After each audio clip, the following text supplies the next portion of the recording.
Hi everybody and welcome to Heel Heat. My name is George Coles and this is our review / recap of Night of Champions. We're going to go into it first, the YouTube pre-show match, Tag Team Turmoil. I'm not going to go into every elimination, be too long to do. Got tons of fun versus the Primetime players, versus the Real Americans, versus the Usos, versus 3MB. Primetime players pick up the win, as I correctly predicted. Starting off on a hot streak, folks. I just see these guys getting a push. Hopefully, you know, as you can see, we have some decent tag teams. Be a nice jolt to the division to get more of a push for all these. And how ridiculous was Brodus Clay's Stegosaurus's spine? I thought that was funny, but in a ridiculous kind of way. Next, we had the actual opening of the pay-per-view. Triple H was doing his diatribe. Out comes Paul Heyman. He's talking about it being unfair, the match he has later with him and Curtis Axel versus CM Punk. Then Triple H says, you know, Night of Champions, every championship's on the line, so we're going to make an impromptu Intercontinental title match with the first guy I see going to the back. Sends out Kofi Kingston. Solid opener. Axel picks up the win. I thought it was a good way to build momentum for him, make him a more viable threat for the match he's doing later. I didn't pick this because I didn't know this match was going to happen, so therefore I'm still on a roll, I guess. Next we have the Divas Championship match, Natalya versus Naomi versus Brie Bella dressed as Rainbow Bright versus AJ Lee. AJ Lee picks up the pin. There were a couple ridiculous spots. Noticeably, Brie Bella laying on top of Naomi with both of their shoulders down and the ref not counting. So Natalya could set up in the double sharpshooter. Naomi, I thought she was as impressive in this match as she's ever been. I correctly picked the winner. AJ Lee wins with the Widow's Peak or Widow's Bite or whatever she's calling her submission move. Gets Natty Neidhart to tap out. Good way to go. So far I'm 2 for 2 with one no contest, I guess. Next, now this is where the train starts coming off the tracks, folks. At least on my predictions. We had Rob Van Dam versus Alberto Del Rio. I picked Del Rio to win. Del Rio loses by disqualification. Which sets up after the match, Rob Van Dam hits a Van Terminator. I was wrong, but hell, I got to see a Van Terminator, one of the greatest moves in wrestling. I mean, how can you not love that move? And the guy, for being as old as he is, like they were saying on commentary, he's absolutely as good as he's ever been. I thought it was a better match than it was going to be. I'd like to see them go again. Maybe one more match would be okay. Now the next match, another not previously announced match, and probably my least favorite match on the whole card, The Miz versus Fandango. Miz picks up the win. I just think the whole thing's terrible. I'm so ready for this feud to be over. Like I've said before a million times, I cannot believe the Miz is a face. He is a horrible face. He's a natural heel. To me, it was. I just hated this match. I wish they could. I wish they would have. I'd rather them have given another match on the card more time than even add this match, to be honest with you. Next, we had one of the matches that everybody was looking forward to: CM Punk versus Curtis Axel and Paul Heyman in a no disqualification elimination match. Basically, Punk can eliminate one to get to the other. Eliminates Axel, gets to Paul Heyman.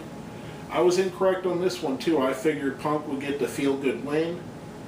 I was kind of leaning towards there being a Paul Heyman guy coming out and helping if you watch the prediction show. And I was right. There was. Ryback comes out and helps and seemingly is the new Paul Heyman guy. The one thing that really bothered me during the match is Paul Heyman was saying loudly enough and tapping his foot to the referee that he taps out. I tap out. That should end the match. I don't know if that was a gaffe on Paul Heyman's part or the referee's part. But if a guy verbally taps out, that's the same as tapping out. I don't know why they did that. Like I said, I don't know whose gaffe it was, but it was significant to me. Next we had the last match I was actually correct on, Dolph Ziggler versus Dean Ambrose. I picked Ambrose to win. I didn't see any reason why he wouldn't. And again, he did. I could easily see this match becoming a big feud over the next 5, 6, 7, 8 years.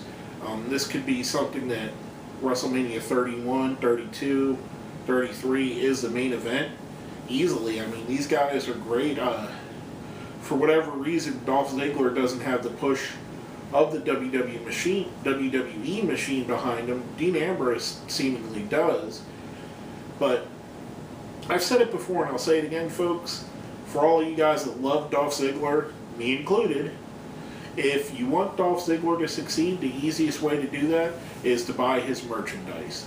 The more merchandise you buy of Dolph Ziggler, the more you're speaking to Vince McMahon and his bottom line. So, again, if you want Ziggler to succeed, start buying some t-shirts, some action figures, whatever they put out. Now, coming off of that, we had our tag team match of the night. The Primetime Players, who won the Turmoil match lit earlier, get in the match versus the Shield, the tag team champions. I predicted this one incorrectly. I predicted the Primetime Players would get the feel-good win. Kind of half right, because the Primetime Players got in, but they didn't win. So again, not doing so great on my predictions on the show, which is okay too. That just means that the WWE has managed to make an unpredictable show, at least to me. Now, the biggest shocker of the night happened in the main event. Daniel Bryan versus Randy Orton. For whatever reason, Triple H said there will be no interference from the outside. Daniel Bryan wins. A lot of people noticed that referee Scott Armstrong did kind of a quick count on the pin. Maybe that's something that comes up tonight.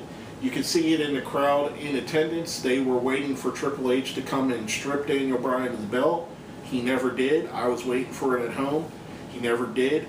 As it stands now, Daniel Bryan is the winner, so I was incorrect. Now, this is being recorded before Monday Night Raw airs tonight. So if they change that on Monday Night Raw, it'll go back into the me being correct column, but as of right now, I was incorrect on that. Happily incorrect, because I'm happy to see Daniel Bryan as champion. So I got 4 wrong, 3 correct. 2 of them were unannounced matches.